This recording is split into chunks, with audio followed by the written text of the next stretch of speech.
The bad news is that we have not reached an agreement. And I think that's bad news for Iran much more than it's bad news for the United States of America. Trump says the U.S. military blockade of Iran's ports and the partial blockade of the Strait of Hormuz is underway.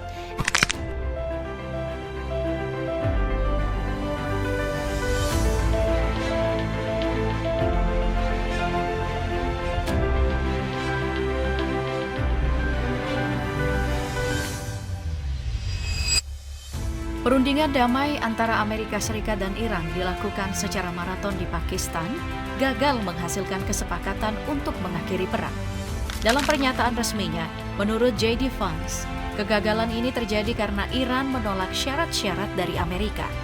Tapi masalahnya, ini bukan sekadar gagal negosiasi. Karena setelah meja perundingan runtuh, tensi langsung naik di laut. Dua kapal perang Amerika berhadapan langsung dengan pasukan Garda Revolusi. Peringatan keras diberikan. Iran menuntut kapal Amerika segera berbalik arah atau menghadapi konsekuensinya. Kapal Amerika memilih mundur, dan dari sinilah semuanya berubah. Attention all vessels in Oman Sea. This is Iranian Sepah Navy. Di balik konflik ini ada satu momen yang sebenarnya sangat penting. Pertemuan tingkat tinggi antara Amerika Serikat dan Iran yang disebut sebagai salah satu yang paling signifikan sejak Revolusi Iran 1979. Dua delegasi berkumpul di Islamabad. Ini bukan pertemuan biasa. Selama puluhan tahun, hubungan kedua negara dipenuhi ketegangan, minim komunikasi langsung, dan sering diwarnai konflik tidak langsung. Harapannya sederhana tapi besar, membuka jalan menuju kesepakatan yang bisa meredakan konflik. Tapi yang terjadi justru sebaliknya. Alih-alih jadi titik balik, pertemuan ini malah berubah jadi titik pecah. Pertanyaan pun muncul, kenapa Iran terlihat begitu keras menolak? Sebenarnya Iran tidak pernah menolak bernegosiasi.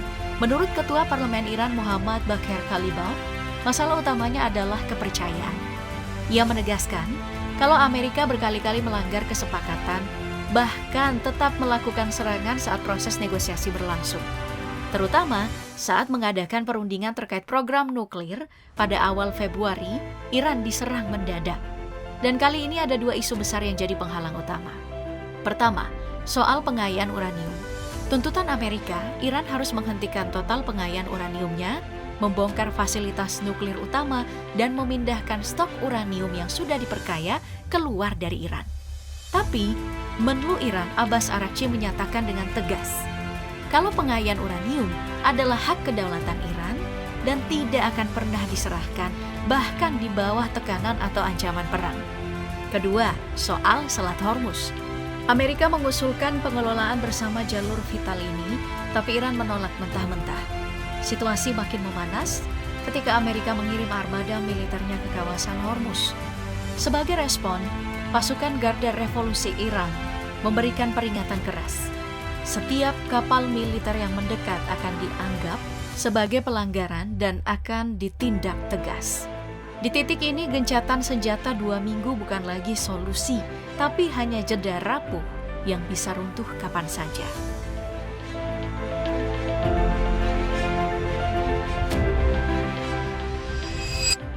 Sejak awal, gencatan senjata ini memang sudah terlihat rapuh, bukan tanpa alasan, karena di lapangan, pelanggaran demi pelanggaran terus terjadi, dan semuanya seperti efek domino yang saling memicu eskalasi lebih besar.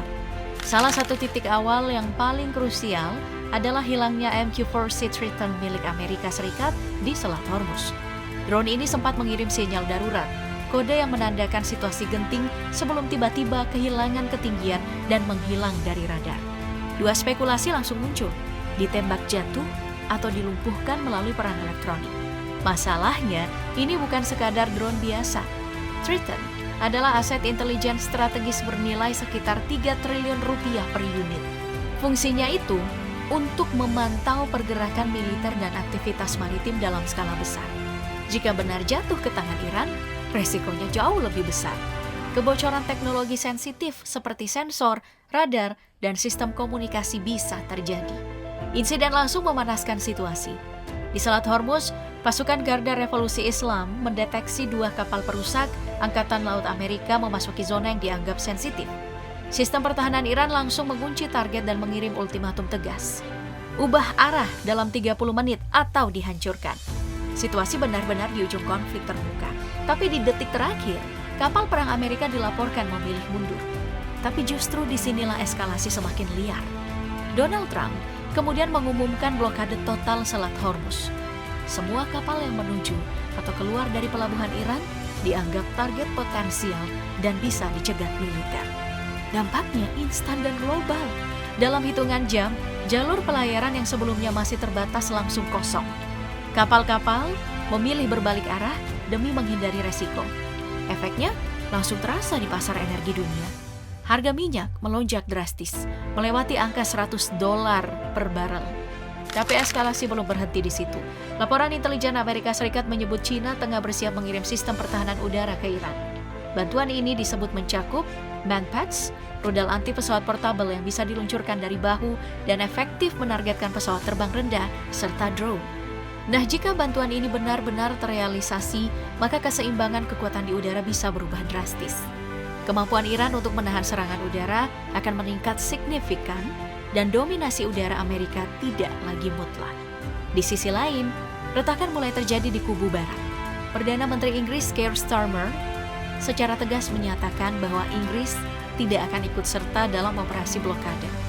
Sikap ini menunjukkan perbedaan yang cukup tajam dengan Washington yang menyebut kalau Barat akan ikut dalam blokade. Beberapa negara NATO memilih untuk diam tanda kehati-hatian. Sementara yang lain secara terbuka menolak keterlibatan dalam eskalasi militer yang berisiko memicu perang lebih luas. Alasannya jelas, kekhawatiran terhadap dampak ekonomi global dan stabilitas kawasan. Dan di titik ini, situasinya berubah total. Ini bukan lagi sekadar konflik militer antara dua negara.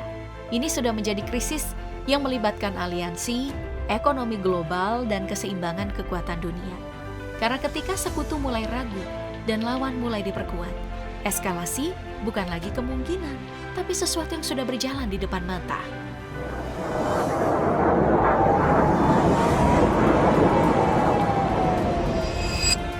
Di saat pertempuran mulai mereda, satu hal justru semakin memanas, perang narasi. Donald Trump secara terbuka mengklaim kemenangan penuh. Ia menyebut Angkatan Laut Iran telah lenyap, kekuatan udaranya hancur, dan struktur komando pasukan Garda Revolusi Islam sedang dilumpuhkan. Menurutnya, Amerika Serikat sedang menang besar. Tapi di sisi Teheran, narasinya justru berbanding terbalik.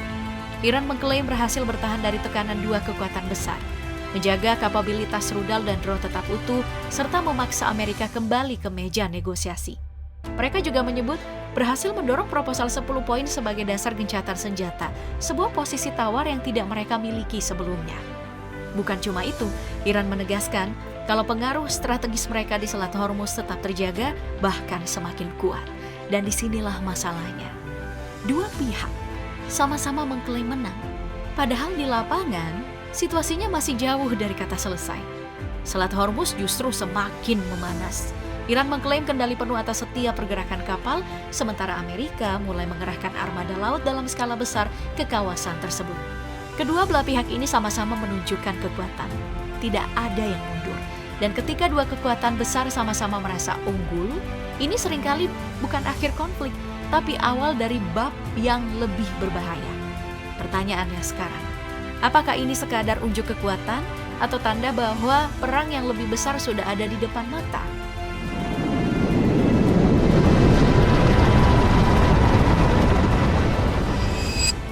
Melihat di lapangan, potensi menuju perang besar sudah di depan mata. Pasukan Garda Revolusi Islam merilis rekaman drone yang menunjukkan pengawasan intensif di Selat Hormuz. Dalam rekaman ini, terlihat jelas bagaimana setiap pergerakan kapal dipantau secara detail, menegaskan klaim Iran atas kendali penuh di jalur strategis tersebut. Pesannya tegas, Iran memperingatkan bahwa satu langkah yang salah bisa langsung berubah menjadi situasi mematikan bagi lawan. Ini bukan sekadar peringatan, tapi sinyal bahwa mereka siap merespon dengan cepat dan keras. Di sisi lain, United States Air Force juga tidak tinggal diam. Laporan menunjukkan adanya operasi pengangkutan militer besar-besaran ke kawasan Timur Tengah. Pesawat seperti C-17 Globemaster III, C-130J Super Hercules, sampai tanker pengisian bahan bakar udara bergerak melintasi wilayah Eropa. Ini bukan pergerakan biasa. ini adalah penguatan logistik, fondasi utama sebelum operasi militer skala besar dilakukan. Dan jika logistik sudah bergerak, artinya kesiapan tempur sedang dibangun. Dua perkembangan ini menunjukkan satu hal yang sama. Baik Iran maupun Amerika tidak hanya bertahan, mereka sedang bersiap. Dan di titik ini pertanyaannya bukan lagi apakah konflik akan berlanjut, tapi seberapa besar eskalasi berikutnya dan kapan semuanya benar-benar meledak.